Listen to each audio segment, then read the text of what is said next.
After two interim leaders, Hassan Sheikh Mahmoud was elected president just last September. He joins us now live from London. Thanks very much for being with us. You've been in office for a few months now. As you tour Europe to try and shore up some international help to rebuild Somalia, what would you say are your top priorities? Thank you very much. I have been in Europe in the last 1 week from Brussels to London, and we have been discussing with the top priority issues of Somalia with the European leaders. And we presented our views of moving Somalia from relief to recovery and starting a new beginning for Somalia. And we presented the top priorities of my government, which is security, judiciary reform and public finance management, among many other priorities. So this was the most important trip I made in recent times, next to the one I made in the United States. And the responses we are receiving from the European leaders is very, very positive and encouraging. And so no doubt, and from what you say, Mr. President, the most pressing issue is how to restore security across Somalia. We said that Al-Shabaab has withdrawn, but there are still the occasional suicide bombing, of which you are mainly the target and have been in the last few days.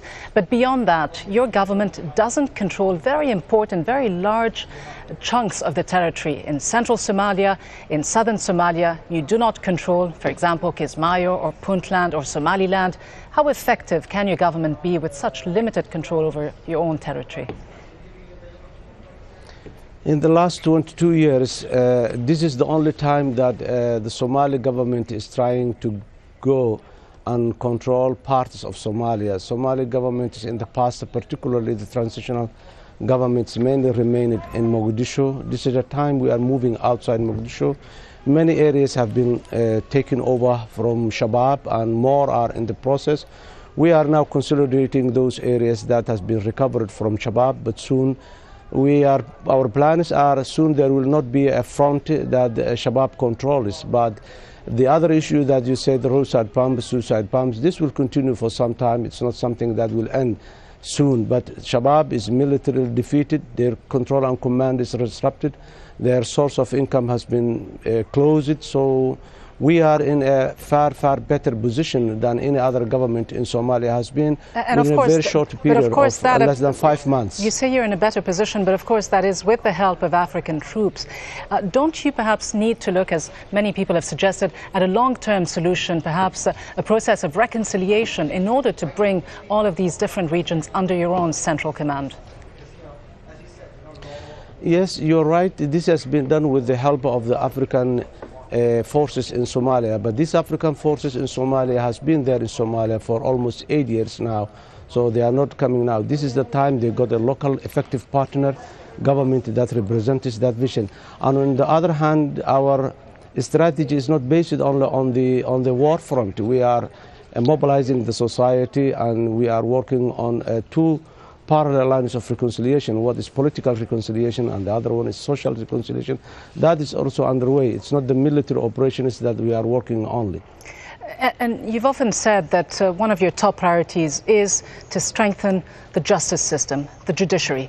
Yet many in Somalia and international organizations as well say that your government is trying to intimidate journalists and that you are doing absolutely nothing or virtually nothing to investigate these killings. Let me just give you the numbers that are out there. You've had 14 deaths of journalists recorded in 2012, and you've had journalists as well kept in jail under your watch.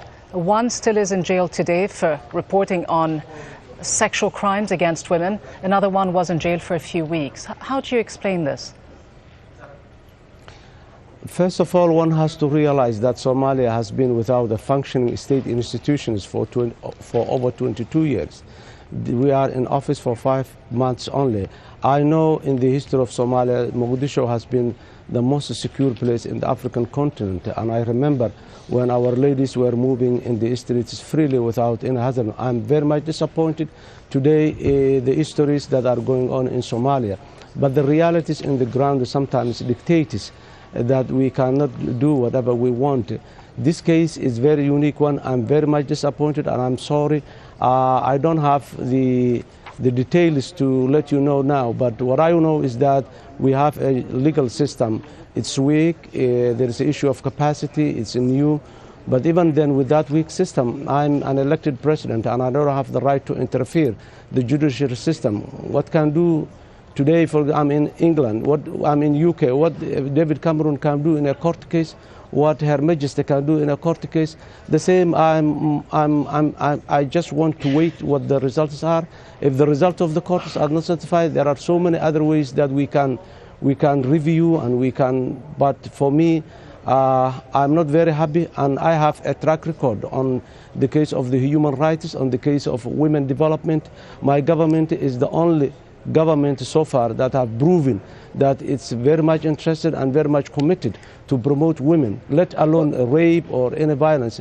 On this issue, Mr. President, if I may just interrupt, because it's an important issue that affects very many women in your country, sexual abuse against them, rapes. According to the United Nations, there have been 1,700 cases of women raped in camps for the internally displaced in Mogadishu itself, and many people believe that your government is doing nothing to hold anyone accountable. Let me just read for you a quote by the UN Special Representative of the Secretary General on Sexual Violence in Conflict. She says there's a culture of denial, silence and stigma when it comes to rape, and that many of these cases were actually perpetrated by men wearing uniform, by government forces, in other words. What are you doing to put a stop to this? We have established a task force, a special security forces that are specifically there to investigate, to go after the rape cases. We have established a ministerial task force for the assassinations of the journalists that has taken place last year. You said 14, but the reality in the ground is telling me that it's 18 cases. But we are doing our best to address all these issues. You can understand where we are, and we are very much committed on this. Regarding the issue of the rape, this is very unique. We established very special forces to go and investigate after the rape, and my government was started to do all these activities at the earliest days that we come into the office. We do not deny that there are cases of sexual rape, cases of assassinations, impunity.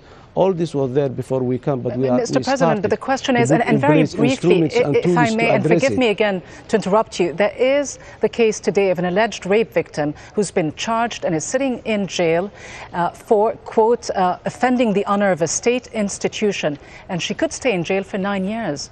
How do you protect women from rape by putting them in jail?